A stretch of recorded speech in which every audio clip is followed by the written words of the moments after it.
വീടിനോട് ചേർന്ന് ഷെഡിൽ നിർത്തിയിട്ട ആഡംബര കാറുകൾ ഉൾപ്പെടെ 10 വാഹനങ്ങൾ കത്തിനശിച്ചു. ആലത്തിയൂർ ഹനുമാൻകാവ് ക്ഷേത്രത്തിന് സമീപം പുതുപ്പറമ്പിൽ ഫ്രാൻസിസിന്റെ വീടിന് മുന്നിൽ നിർത്തിയിട്ട വാഹനങ്ങളാണ് കത്തിനശിച്ചത്. ഇന്നലെ രാവിലെ 3:30യോടെയാണ് സംഭവം.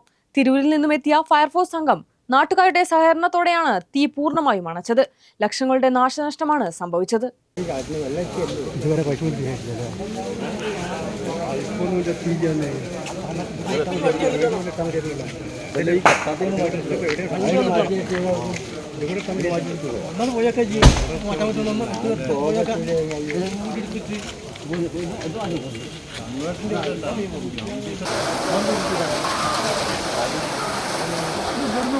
വീടിന് മുന്നിൽ നിർത്തിയിട്ട് ആഡംബര കാർ ഉൾപ്പെടെ 10 വാഹനങ്ങൾ കത്തിനശിച്ചു. തിരുപ്പറങ്കോട് ഹനുമാൻകാവ് ക്ഷേത്രത്തിന് സമീപം പുതുപ്പറമ്പിൽ ഫ്രാൻസിസിന്റെ വീടിന് മുന്നിൽ നിർത്തിയിട്ട വാഹനങ്ങളാണ് കത്തിനശിച്ചത്.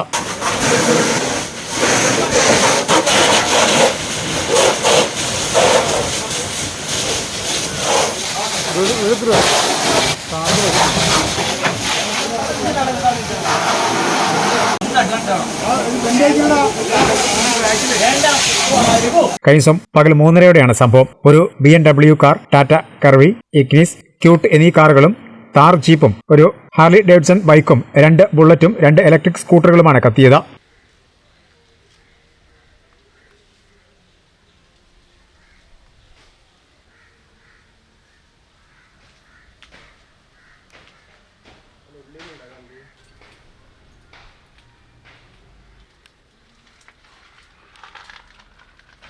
തീ പടരുന്നത് കണ്ട നാട്ടുകാർ അഗ്നിരക്ഷാസേന വിവരം അറിയിച്ചു. തിരൂരിനെത്തിയ 2 യൂണിറ്റ് സേന വെള്ളമൊഴിച്ച് തീയണക്കുകയായിരുന്നു. തീപിടുത്തത്തിന്റെ കാരണം വ്യക്തമല്ല. തിരൂർ അഗ്നിരക്ഷാസേന ഓഫീസർ AM ഫാഹിദ്, ജീവനക്കാരായ മദനമോഹനൻ, ശ്യാംകുമാർ, രഘുരാജ്, ബാലഗോപാലൻ, നകുൽ, രാജേഷ്, മുരളി, CK മുരളി, വിപിൻ, വിഷ്ണു എന്നിവരുടെ നേതൃത്വത്തിലാണ് തീയണച്ചത്.